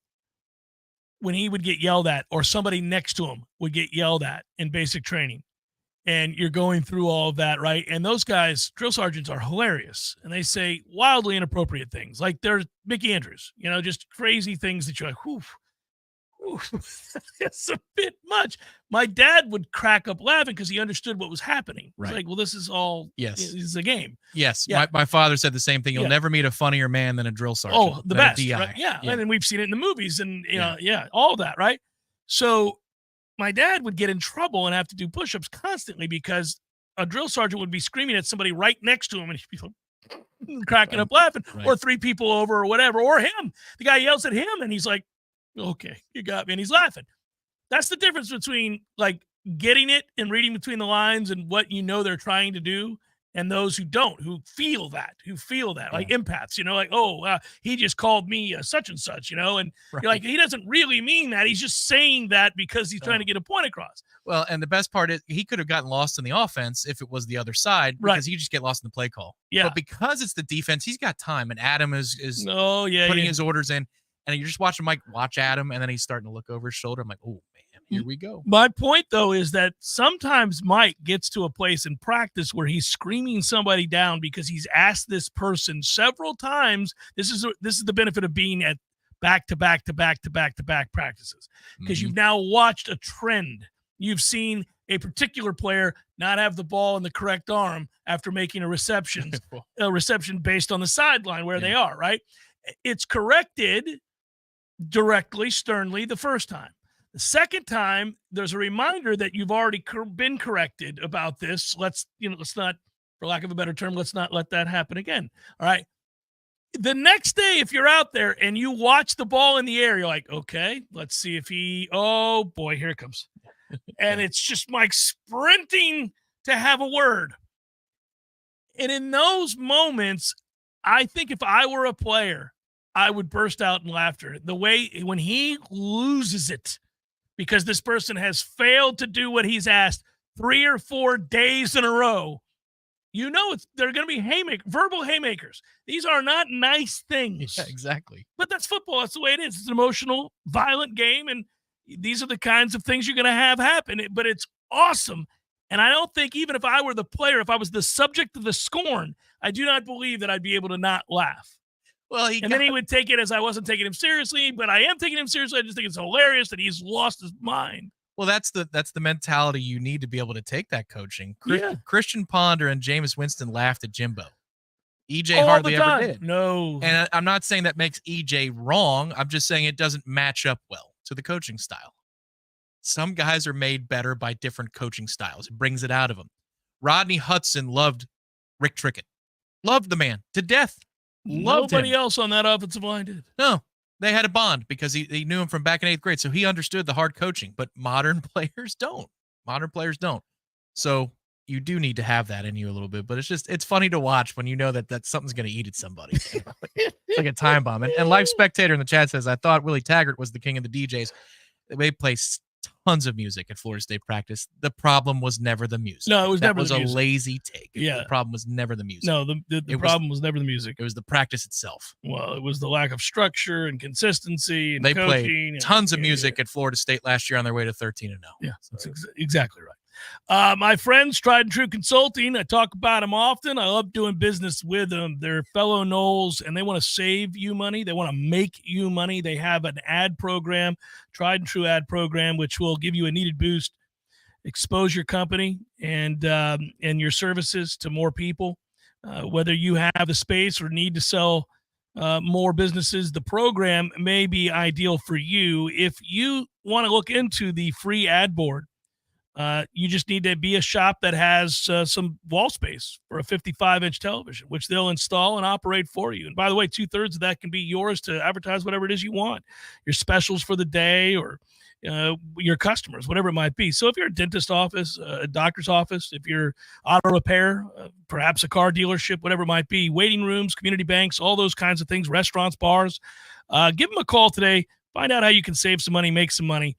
With our friends at Tried and True. 10% of their net revenue goes to the Battles Inn, and we love supporting the Battles Inn because we like good football. Call Don or Joe today, 844-464-6653. You can scan that QR code if you're there in the chat, 844-464-6653. Plan it, do it. Brian Barnard's Flooring America offers a straightforward way to shop with our streamlined shopping. Finding the right flooring is simple. Visit our newly remodeled showroom featuring the Room to Explore shopping experience, where our knowledgeable staff will walk you through the steps. Our family has been serving the area since 1976 with a local staff of more than 35 people trained in flooring sales and design. We know floors, and we know styles. Let us help make your home timeless. Brian Barnard's Flooring America, where friends send friends. This announcement is brought to you by Fonville Lewis Messer McConaughey. If you're driving right now, you should know there's an 80% chance that the cars all around you don't carry any bodily injury insurance. Most people don't realize it, but in Florida, all the law requires is that drivers carry property damage insurance. This means that the texting teen drifting over into your lane or the drag racer on your rear bumper have no way of compensating you or your loved ones when they cause a crash. And this should scare the hell out of you. Fortunately, there's an easy way to protect your family from this, and it's called uninsured motorist coverage. It's an absolute must, but a lot of insurance companies are convincing folks to drop it just to save a few dollars. Take it from the personal injury experts. Don't. At Fonville Lewis Messer McConaughey, we've recovered millions of dollars in uninsured motorist coverage in crashes where our clients would have otherwise received nothing. So please, call your agent right now and make sure you have uninsured motorist coverage on your policy. We hope you'll never need it, but we'll be here for you if you ever do. Fonville Lewis Messer McConaughey. Don't settle for less. Howdy, folks. Jeff Cameron here to tell you about my friends at DexaFit Tallahassee. What is DexaFit, you might ask? Well, it's where you want to go if you're looking to elevate your health and fitness journey. DexaFit's exclusive services include AI-enhanced body scans, VO2 max fit testing, and RMR metabolism analysis to provide detailed insights into your body composition, cardiovascular fitness, and metabolic well-being. Sounds like a lot of science, but that's because it is. The most advanced science available. In fact, that's a good thing, right? DexaFit gives you immediate detailed insights about your body composition, provides a customized plan to improve on troubled areas delivered in an easy-to-navigate mobile app so you can share the information with your trainer or even your doctor to find the most direct path to your peak health. Check out DexaFit Tallahassee, the most accurate and most state-of-the-art body composition scanning and fitness planning available. Located on Capitol Circle Northeast, directly next to Bumpus. Check them out online at DexaFit.com and tell them Jeff Cameron sent you. DexaFit Tallahassee. Know your body and transform your life. Hey, this is for my homeowner friends out there. You know who you are. When you get your grass cut, you're going to inspect the work, make sure it's good. Get your house painted, check around every corner and edge, make sure that's done right. Get a new roof, got to get eyes on those shimmering new shingles. Get your septic tank cleaned. Bet you're not popping your head down in there to take a look around. You got to trust it's done right. I'll make it easy. Go see my friend Greg Miller, Miller Septic. They're my guys. I trust them, and you can too. MillerSeptic.com. That's it. That's the commercial. That's the whole thing. Check them out. It's MillerSeptic.com. Hey, no fans, our partner ISF Inc. is a national management and IT consulting firm located right here in Tallahassee, Florida, solving the future for state governments through strategy, process, and technology. As a trusted advisor for state governments, ISF knows the importance of defining a clear and detailed strategy. Our friends at ISF can help your organization create a strategy that sets you on a path to success. ISF, your vision plus our expertise brings your brilliant ideas to life. Visit ISF.com to learn more. ISF, solving the future. Science-backed, technology-tracked, and coach-led. Hey, Jeff Cameron here. You've heard me rave about the benefits of Orange Theory Fitness and the proven track record of science-backed interval training. Well, now Orange Theory Fitness has done it again, adding more ways for you to improve your health and look your best. In addition to the always great standard workouts, OTF has added Tread 50 and Strength 50 for those in the mood to just lift for an afternoon or attack those cardio goals for the day. Take the guesswork out of exercise. Make sure you're getting the most out of each and every workout. Orange Theory Fitness, location Midtown Tallahassee and Village Square Boulevard. The Jeff Cameron Show is a production of the Warchant.com Multimedia Network. Check out Warchant.com today for the latest news inside Florida State athletics. That's Warchant.com. Now, back to Jeff on Real Talk 93.3. We solving for the future, Tom Lang? That's what we're doing out here? I mean, we've solved for lesser things in the future, so why not? Solve for the future by beating Georgia Tech's ass thanks to our friends at ISF. I think Jonathan and his crew at ISF, who, by the way, make their home right here in Tallahassee, but serve companies across the nation. Experienced, thoughtful leaders, proven methodologies, impacting your plans, making sure that your vision and some of their expertise collaborate together to become elite in whatever it is you're pursuing. Everybody's got goals, right? So solutions based on experience, research, proven problem-solving methodologies, best practices, all those things. I've given you the countless groups that they've worked with, whether that's a statewide organization, whether that is a national organization, whether that is local right here in Tallahassee, making sure that your technologies work, that your operations are efficient, and really kind of crystallizing your vision through collaboration. It's our friends at ISF. All right, which part of this do you want to solve? I got to tell you, I was reading, I think it was yesterday. Was it yesterday that I saw Jaden Gibson's out for I'm late on this, for the year for Oklahoma, the 6'5" pass catcher who's really talented, and I think they were going to count on him to be a big-time player. Texas, by the way, has had not one but two. They lost two running backs to season-ending injuries. Brutal. Christian Clark tore an Achilles tendon in practice.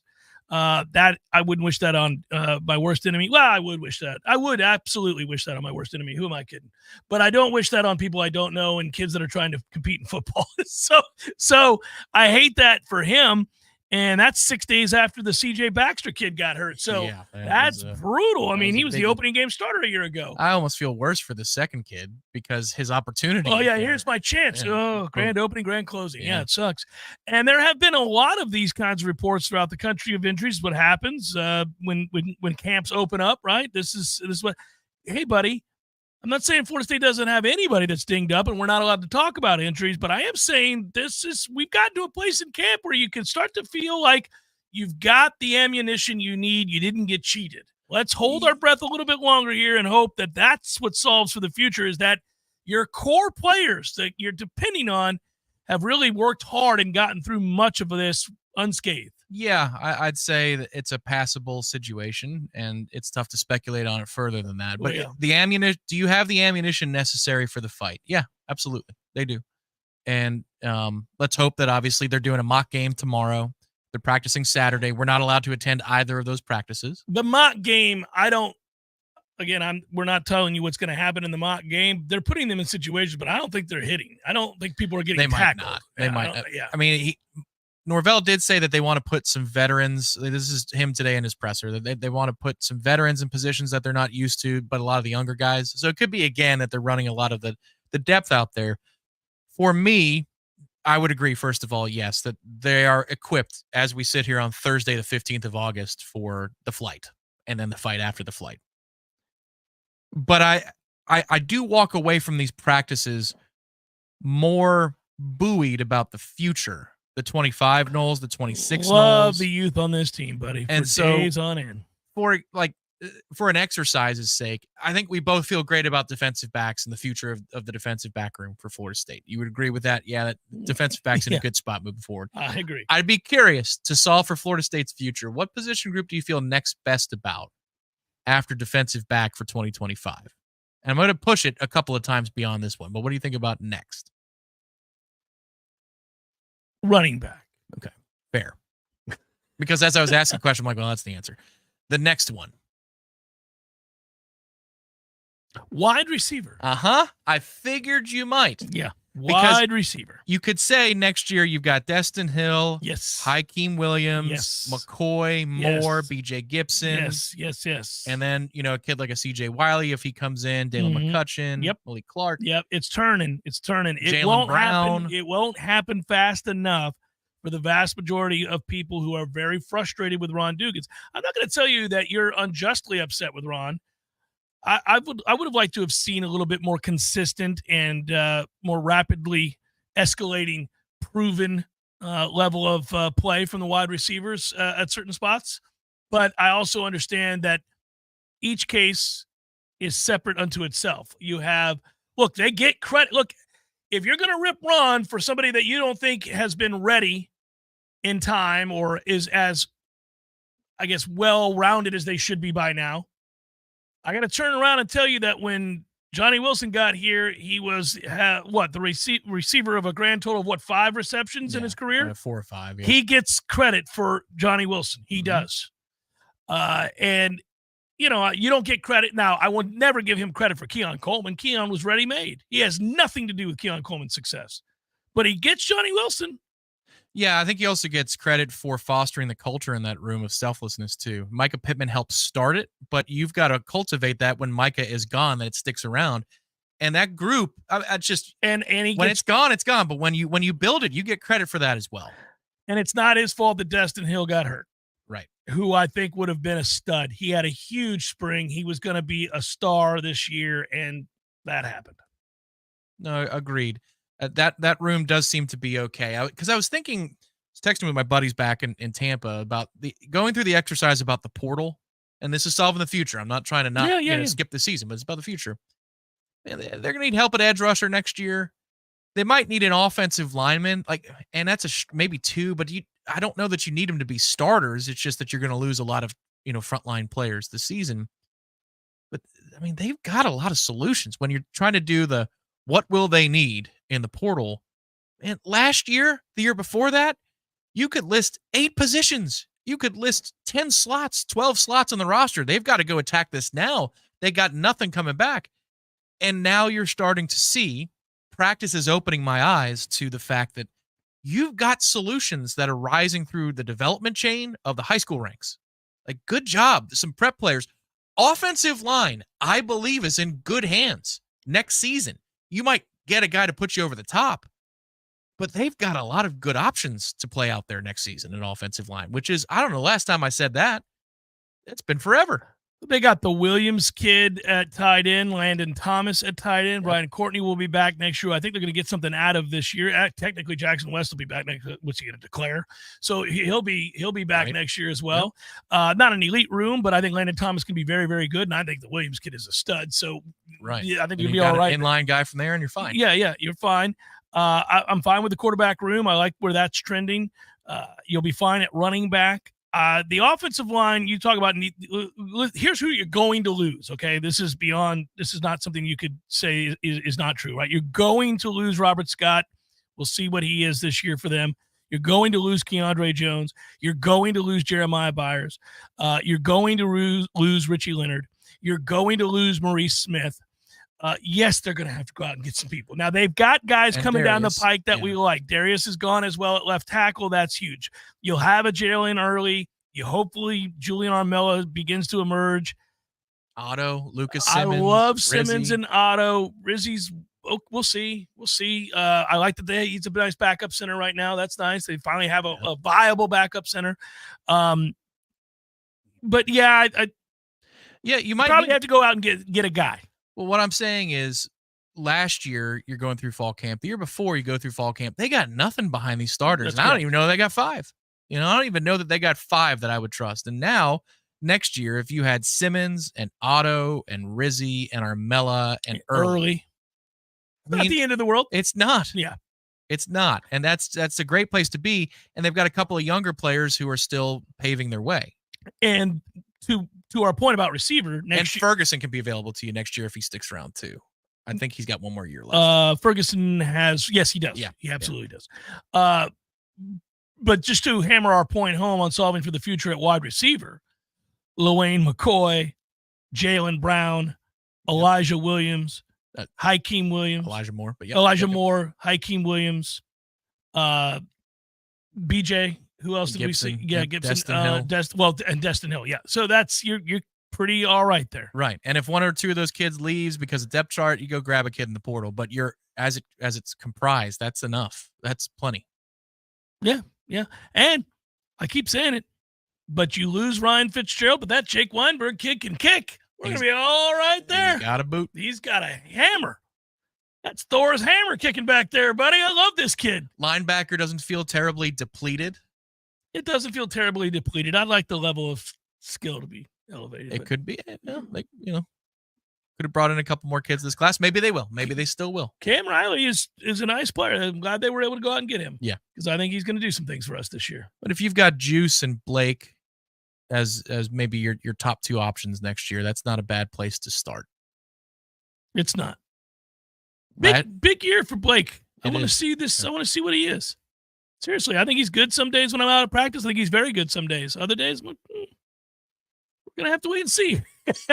Early in his development. Yeah, he is just a sophomore, right? Yeah, so Blake is a true sophomore.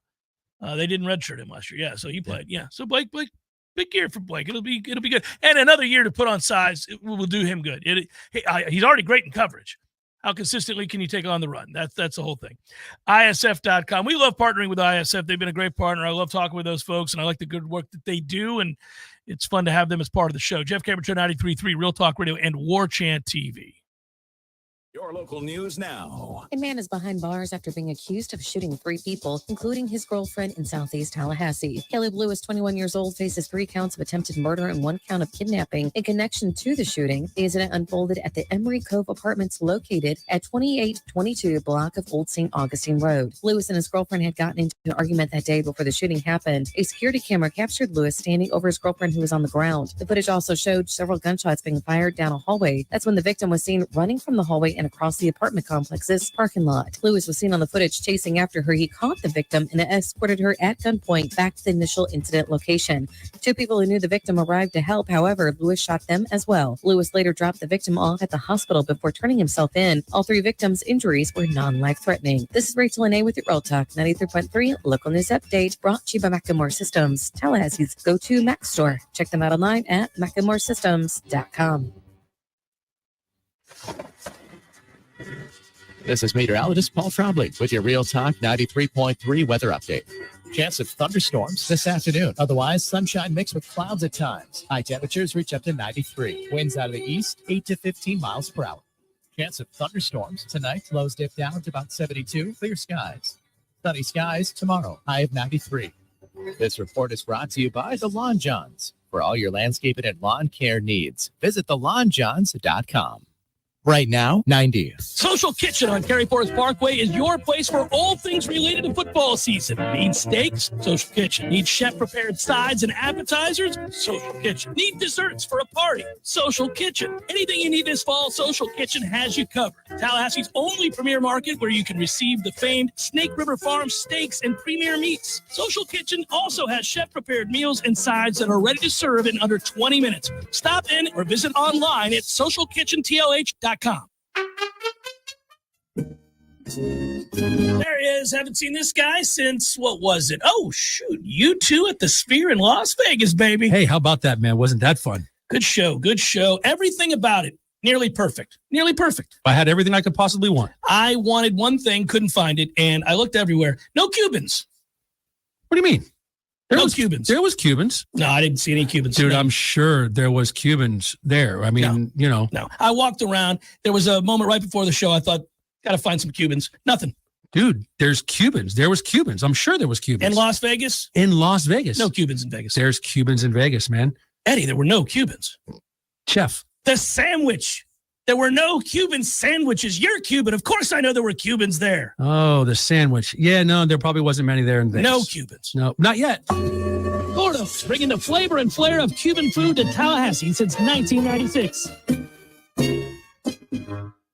The Jeff Cameron Show is a production of the Warchant.com Multimedia Network. Check out Warchant.com today for the latest news inside Florida State athletics. That's Warchant.com. Now, back to Jeff on Real Talk 93.3. Tommy, I got to tell you just because it's fun. I had a table tennis parlay just finish up. Okay.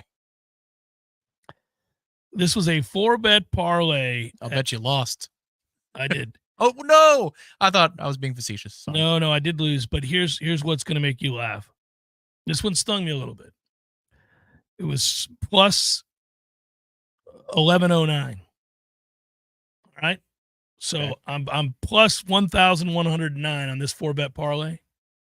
5-bet parlay. I hit the first 4. All were underdogs. I got to know the guys. I know the players now. Jeez. I hit on the first 4. The 5th son of a bitch lost by 2 points in the final set. Oh, this was going to be a very good payday. This would have been the college fund. This would have been something. This would have interrupted the show with screams of joy. It was that close. 2 points away from the goodness. It's all right. It's all right. I just found it out during the break. I was checking the scores. I saw the first 2 win at the start of the show. I was like, okay, we're all right. We're okay. How many pizzas could you have bought with the money? A lot. Oh, okay. A lot of pizzas. Most of the year's pizzas would have been taken care of. Man. Yeah, it was a good one. It was a good one. Ooh! Ooh. He's going through the stages. Everybody be here for Jeff in the chat. Say, hang in there, brother. Yeah, that one got me. Time for some tub talk from our friends over at Pinch a Penny Pools and Spas. Everything you need for pool maintenance, chemicals, cleaners, pumps, vacuums, nets, covers.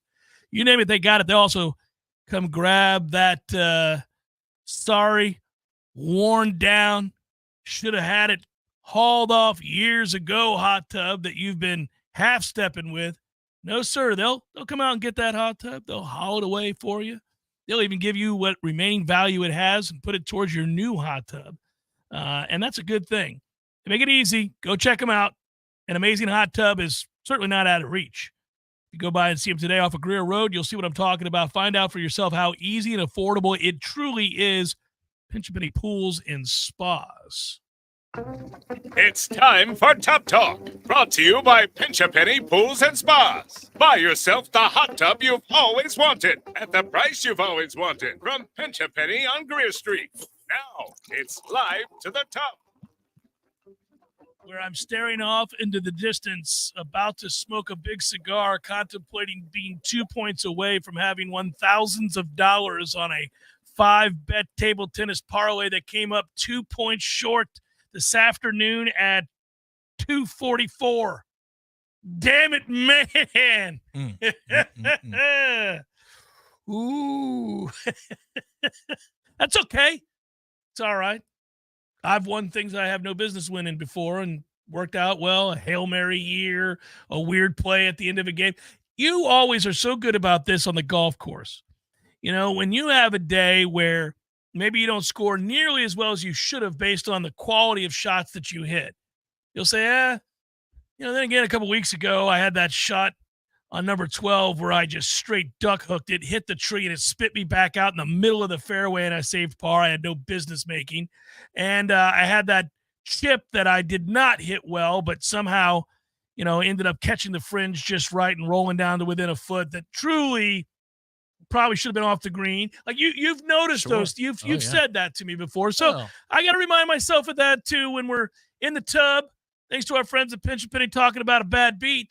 Hey, man, sometimes you win ones you have no business. You were on the wrong side. You were on the wrong side of that bet, and you won. Yeah, the gods give you one. More than you think, because you think that's the way it should be. The gods should always give you but the game is in the balance an awful lot. Like I remember a bad beat on my side, like a good beat, I suppose you call that, was Boston College in its bowl game this year. Oh, that's right. They played in it wasn't Fenway, I don't think, but they played in a baseball stadium. Was it New York? Maybe they did. They might have played the Pinstripe. And I put a big wager down in BC because I had just moved. Up there. I'm like, it's a random Thursday. Let's lay some juice because I'm tired of all this post-move stress. Yeah, sure. And I should not have won that bet. And I forget how it worked. Well, yeah, a bunch of strange things happen, well, right? Basically, there's a possession inside the 20-yard line where a score's not needed, but the other team is calling timeouts. Yeah. And so now you're pissing off the head coach. Who's going to try to score, He's going to try to score. And he instead got the first down, and somehow the clock ran out instead of them being able to run it up. And you kept watching them call timeouts, and you were going, no! I couldn't believe it. It was a lost game. It was lost. Ryan, you're right. Miami and Rutgers was the pinstripe because Rutgers beat that ass. So it wasn't that one. Maybe it was Wrigley. Did they play at Wrigley? They might have. Golly, Miami, you've just done nothing your whole time in this conference. You've done nothing. Steady out here losing bowl games to bums. If you even get to one, you've done nothing. Never won the conference title. Played for it once, got your ass beat. You've done nothing, not a thing since joining the ACC. Bums, the lot of you. Bums. I believe that their conference membership's old enough to drink, right? Haven't they been around 21 years? It's crazy. I mean, especially for announcing to the world that it would soon, according to them, be the All Canes Conference. Good God, man. Out here wandering out in the wilderness. It's the whole meme from the guy from Stern Show where they say to him, what are you doing? Nothing. Just hanging around. Yeah, that's them. That's what they're doing. Nothing. Just hanging around on a 70-yard practice field. How close do you think that game with Florida is? So I think a couple of things. I think Florida's better than Florida State fans think Florida is. I've said that a bunch. I don't think they're good, and I don't think they're going to have a great season because that schedule's ruthless. But I think from a skill standpoint, from a talent standpoint, they're better than people think they are. So they're not reflective maybe of their record. You know what the spread is right now?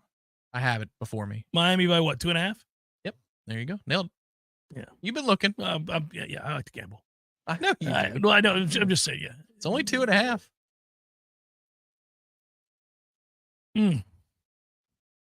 I kind of think it's a coin toss game, to be honest with you. I do. It's in the swamp. Yeah. It's the first game of the year. Merch doesn't suck. Yeah, I've long said that a Florida win does more damage. Like, you want more damage to be done to your two rivals combined. I think a Florida win would achieve more damage to both rivals. A Miami win, you're on schedule if you're Miami. Florida's going to lose a bunch of games anyway. Like, a Florida win, they probably still lose 6 games, 7 games, probably. Well, if Florida will lose 5 or 6 games for sure. I wouldn't go as far as to say 7 if they beat Miami. If they beat Miami, they're not going to lose 7 games. Okay, so they lose 6 games. Right. Yeah, it's not the banner year that Billy Napier's looking for in the recruiting world. But if Miami was to lose to Florida, now you're testing culture. Guys are looking at each other's pockets. How much did he get paid again? It starts the undercurrent that if they slip up again, that whole thing blows up. So I think the Florida win is more useful to us. Ryan asked the question, who should the Noles pull for in that game? Okay, look, let's remove for a moment, Ryan, any of our loyalties, any of our fan affinities, okay?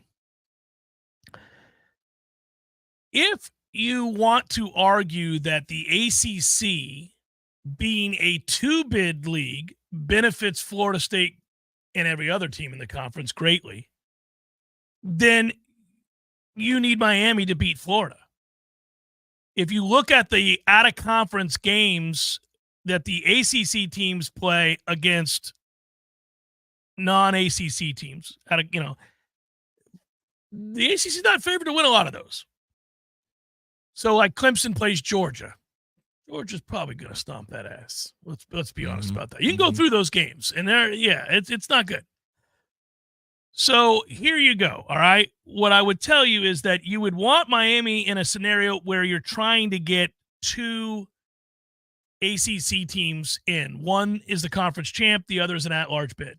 So you would need Miami to win that game, just like you'd want NC State to win, just like you'd want any of the other out-of-conference games, to go the way of the ACC. But I don't care about the ACC being a 2-bid league. I may live to regret that, Tom. No, but I just go ahead and win the conference. Let's not worry about the rest of this league. Correct.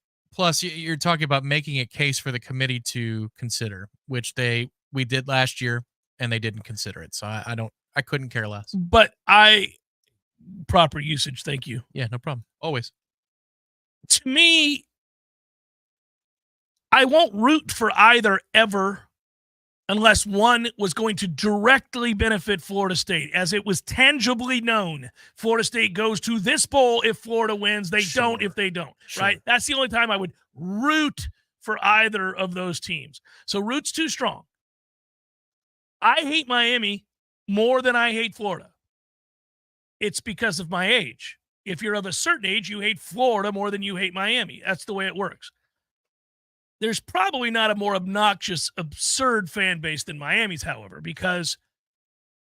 Yeah, absurd for sure. Oh, it's laughably absurd. Obnoxious Florida is up there. They're up there. It's tough. I hate Florida more, but a Florida win is much more useful for chaos to reign. But let me tell you what's funny is watching the pain and agony wash over a Miami fan base that is certain, once again, that they are back. They are certain that they are back. And of course, they are not if they lose that game to a 6-6 Florida team. It would be the once again grand pronouncement of, oh, you suck again. That's what that would be. Yeah.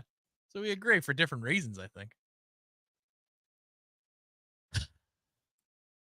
But it's also fun to watch Florida lose, especially at home, fresh off, because they're on the cusp of having their 4th consecutive losing season. Right. No, hey, whoever loses, we win.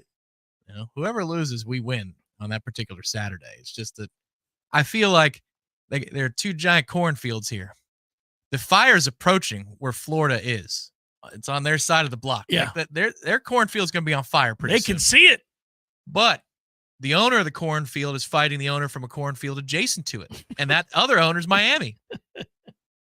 And I would hope that Florida's cornfield owner can set Miami's ablaze before theirs is overrun with flames. That's what I'm hoping for. I'd like both cornfields to burn to the ground. I think a Florida win achieves this. Comes closer to achieving it, at least. Yeah. Oh, what a shame. Both cornfields burnt to the ground. That's right. Ours is robust. Yeah. Doing quite well, as you can see. What a crop this year. I mean, our sprinkler system is amazing. Looks like the amount of supply went down. There's a little bit more demand over here. Going to raise them prices. Oh, man, I love it. All right, MLB probables. Good God almighty, the Pirates lost their 10th straight. Oh, no. Yeah, it's good for me now. It's good for me now because that way they can fire Shelton. Wow. We got a shootout in Queens in the early innings. Shootout. It's 5-4. Really? In the fourth. Oh my God. It was 5-0. Oh, sorry. Ouch. Oh, there you go. It's Spence and Jose Quintana. That creep can roll, man. Yeah. Well, Oakland's really good. So hit probable so I can talk about it. It's time for, how you say, with the pitching, probables? Mariners, Tigers, Bryce Miller, Alex Fado, 1-0 Seattle in the 7th. I need you, Mets, and I need you, Seattle. Let's hold on. We got a 3-3 game between the Dodgers and the Brewers. Brew Crew did me right last night. Got the Brewers again today. Let's hold on here, Milwaukee. That's Flaherty, only Flaherty. And Tobias Myers going for the Brewers. We got the Braves and the Giants. That's later today. Max Fried, Logan Webb. Good game. Really good game. Red Sox, Orioles, Nick Pivetta, Zach Eflin. Another really good game. Nats, Phillies, Mitchell Parker, Zach Wheeler. And we close out the night, 8:05 p.m., Globe Life Field, Twins, Rangers, Bailey Ober, Cody Bradford. And that is a look at those that shall reside on the bump. Mitchell Parker. A cheater on the golf course? I was going to say, is it a clothing line or the high school quarterback who is the prom king, but that's how he peaks? Has those two things. No, clothing line is a good call because I just saw somebody in my mind get out of the golf cart to go in and get a transfusion at the clubhouse, and I said to him as he walked by, "Is that Mitchell Parker?" That is, it's Mitchell Parker. Yeah, I like They're that. coming for Vineyard Vines, man. I got to tell you. Love it. I love it. That was good. Goodbye, everybody. We'll talk to you about on a Libations Friday. Good job, Tom.